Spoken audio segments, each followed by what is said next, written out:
नमस्ते। आप सभी का हमारे YouTube चैनल पर बहुत बहुत स्वागत है। आज मैं आप सभी को एक प्रेरक कहानी सुनाती हूँ जिसका नाम है छोटी सी गौरैया का श्री कृष्ण पर विश्वास। कुरुक्षेत्र के युद्ध क्षेत्र को विशाल सेनाओं के आवागमन की सुविधा के लिए तैयार किया जा रहा था। उन्होंने हाथियों का इस्तेमाल पेड़ों को उखाड़ने और ज़मीन साफ करने के लिए किया। ऐसे ही एक पेड़ पर एक गौरैया अपने 4 बच्चों के साथ रहती थी। जब उस पेड़ को उखाड़ा जा रहा था तो उसका घोंसला ज़मीन पर गिर गया, लेकिन चमत्कारी रूप से उसकी संतानें अनहोनी से बच गई। लेकिन वो अभी बहुत छोटे होने के कारण उड़ने में असमर्थ थे। कमज़ोर और भयभीत गौरैया मदद के लिए इधर उधर देखती रही। तभी उसने कृष्ण को अर्जुन के साथ वहाँ आते देखा।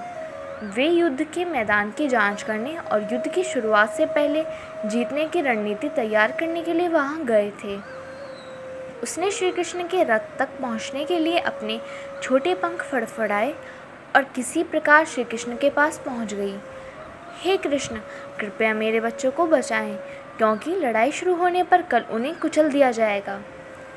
सर्वव्यापी भगवान बोले, मैं तुम्हारी बात सुन रहा हूँ, लेकिन मैं प्रकृति के कानून में हस्तक्षेप नहीं कर सकता।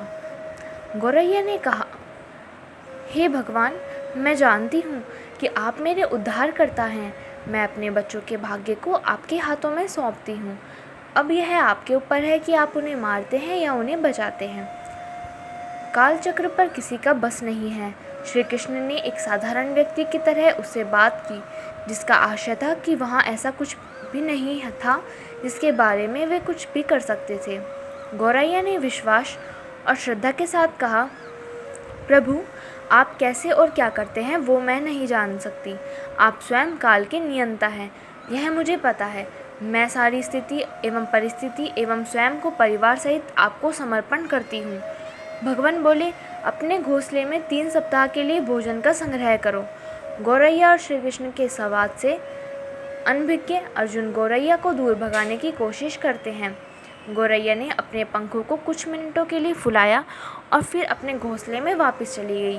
2 दिन बाद शंख के उद्घोष से युद्ध शुरू होने की घोषणा की गई। कृष्ण ने अर्जुन से कहा कि अपने धनुष और बाण मुझे दे दो। अर्जुन चौंका, क्योंकि कृष्ण ने युद्ध में कोई भी हथियार नहीं उठाने की शपथ ली थी। इसके अतिरिक्त अर्जुन का मानना था कि वह ही सबसे अच्छा धनुर्धर है। मुझे आज्ञा दे भगवान, अर्जुन ने दृढ़ विश्वास के साथ कहा। मेरे तीरों के लिए कुछ भी अभेद्य नहीं है। चुपचाप अर्जुन से धनुष लेकर कृष्ण ने एक हाथी को निशाना बनाया, लेकिन हाथी को मार के नीचे गिराने के बजाय तीर हाथी के गले की घंटी में जा टकराया और एक चिंगारी सी उड़ गई। अर्जुन ने ये देख अपनी हंसी नहीं रोक पाई कि कृष्ण एक आसान सा निशाना चूक गए। क्या मैं प्रयास करूं? उसने स्वयं को प्रस्तुत किया। उसकी प्रतिक्रिया को नज़रअंदाज करते हुए कृष्ण ने उन्हें धनुष वापस दिया और कहा कि कोई और कार्रवाई आवश्यक नहीं है। लेकिन केशव, आपने हाथी को क्यों तीर मारा? अर्जुन ने पूछा। क्योंकि इस हाथी ने उस गौरैया के आश्रय उसके घोंसले को, जो एक पेड़ पर था, उसको गिरा दिया था। कौन सी गौरैया? अर्जुन ने पूछा। इसके अतिरिक्त हाथी तो अभी स्वस्थ और जीवित है, केवल घंटी ही टूटकर गिरी है। अर्जुन के सवालों को खारिज करते हुए कृष्ण ने उसे शंख फूंकने का निर्देश दिया। युद्ध शुरू हुआ। अगले 18 दिनों में कई जानें चली गई। अंत में पांडवों की जीत हुई। एक बार फिर कृष्ण अर्जुन को अपने साथ सुदूर क्षेत्र में भ्रमण करने के लिए ले गए।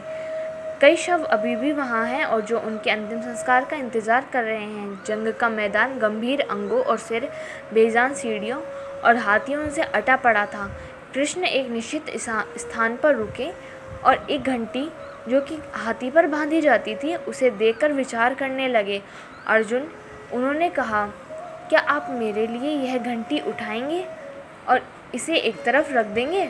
निर्देश बिल्कुल सरल था, परंतु अर्जुन की समझ में नहीं आया। आखिरकार विशाल मैदान में, जहाँ बहुत सी अन्य चीज़ों को साफ करने की ज़रूरत थी, कृष्ण उसे धातु के एक टुकड़े को रास्ते से हटाने के लिए क्यों कहेंगे? उसने प्रश्नवाचक दृष्टि से उनकी ओर देखा। हाँ, यह घंटी, कृष्ण ने दोहराया। यह वही घंटी है जो हाथी की गर्दन पर पड़ी थी, जिस पर मैंने तीर मारा था। अर्जुन बिना किसी और सवाल के भारी घंटी उठाने के लिए नीचे झुका। जैसे ही उन्होंने इसे उठाया, उसकी हमेशा के लिए जैसे दुनिया बदल गई। 1, 2, 3, 4 और 5 4 युवा पक्षियों और उसके बाद एक गौरैया उस घंटी के नीचे से निकले। बाहर निकल के माँ और छोटे पक्षी कृष्ण के इर्द गिर्द मंडराने लगे एवं बड़े आनंद से उनकी परिक्रमा करने लगे। 18 दिन पहले काटी गई एक घंटी ने पूरे परिवार की रक्षा की थी। मुझे क्षमा करें हे कृष्ण, अर्जुन ने कहा। आपको मानव शरीर में देखकर और सामान्य मनुष्य की तरह व्यवहार करते हुए मैं भूल गया था कि आप वास्तव में कौन हैं। आइए हम भी तब तक इस घंटी के नीचे विश्राम करें जब तक कि ये हमारे लिए उठाई ना जाए। धन्यवाद। इस वीडियो में बस इतना ही। तो प्लीज़ हमारी वीडियोस को लाइक कीजिए, शेयर कीजिए और हमारे चैनल को सब्सक्राइब कीजिए।